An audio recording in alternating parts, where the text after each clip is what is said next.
Hi, my name is Chelsea Toston, and I'm in my last semester at the University of Oklahoma in the College of Professional and Continuing Studies. I'm going to share with you my Study in Depth project. The topic I chose to study was introverts and extroverts in the workplace.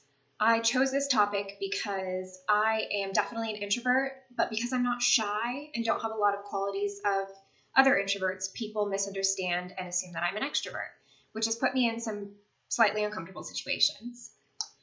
I used to work for MidFirst Bank, and a huge part of trying to excel there meant that you had to be an extrovert. There were opportunities for advancement or opportunities to win monthly bonuses, but they often meant that you had to stand up in front of 100 people and present something. And I kept thinking it would be really great if they had adjusted that in some way or had other opportunities that introverts would feel more comfortable in. So for my paper, I researched the workplace and what kind of changes could be made to help support both introverts and extroverts and to help them excel and be comfortable in the areas that are their strengths. I thought that the best thing to do would first be to create a way for leaders to share this information with their team and a way for the team members to take a quiz or a survey to find out what they are if they don't already know where they fall on the scale of introvert or extrovert. So the first thing I did was create this simple quiz that can be shared with teams. I think it would be great to do this in a fun meeting. I know at the bank we used to do something called trust building, and we had someone come in and facilitate this, and we did all kinds of activities. However, introvert and extrovert was never a component of it. So if a team had a meeting and they all took this quiz together, then on the back side of it,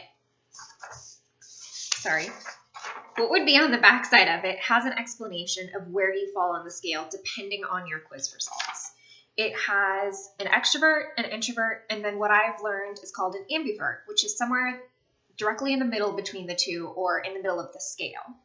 Not everyone is a complete introvert or a complete extrovert. A lot of people fall somewhere on this sliding scale. So for these descriptions that I typed up, it talks about what your general characteristics will be for that personality type, as well as what your strengths and weaknesses might be in the workplace. A really great thing about this is if I had done this at my previous job, my team would have known I was an introvert instead of assuming I was an extrovert. They would have had a better understanding of why I oftentimes decided to have lunch on my own and not go out with the team for lunch, or why I worked best when I had my headphones in.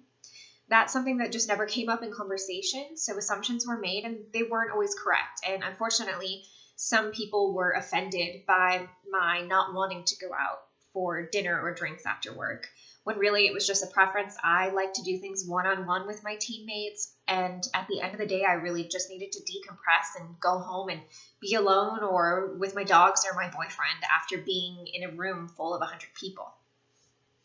So once a team has taken these quizzes and they've had a discussion about it and they get to know each other and what their preferences are, I made these posters that I think would be really great to keep in, say, a break room or a manager's office. And these posters are how to support introverts as well as how to support extroverts. Ideally, they would be a little bit larger, but they have on them just simple things you can do to support your introverted or extroverted coworkers, things that we don't always realize. So I know one of the things that came up was for an extrovert, they really like to be complimented in the company of others. So if a manager at a meeting can praise an extrovert, that can have a really positive impact. On the other side, introverts prefer compliments in private. I know I was always so much more comfortable if in a weekly meeting, just one-on-one, my manager said, "Hey, you're doing really great at this," where I became really uncomfortable if she mentioned it in a group meeting. So I think with all of my research, I realized how important it really is to make these differences known in the workplace. And by implementing them, companies can save money. They can have better employee retention. If their employees are getting uncomfortable, they might leave and move on to another place where either they're not working with a lot of people or where the culture is a little bit different. So I think that money can also be saved for companies when employee happiness is at a higher level. I know my research states that employee happiness creates higher productivity. I believe it was 12% was what one company came up with, that higher employees were 12% more productive. So efficiency, it saves time and money, and overall company culture is really important. So having this be a part of it and just make everyone comfortable and at ease is something that companies should really strive to do. So thank you for listening. This is something I'm really passionate about. My posters as well as my quiz and the results for the quiz are all in my paper, so you can see them at the end of that and as attachments. Thank you, and I hope I made you think about something you hadn't considered before.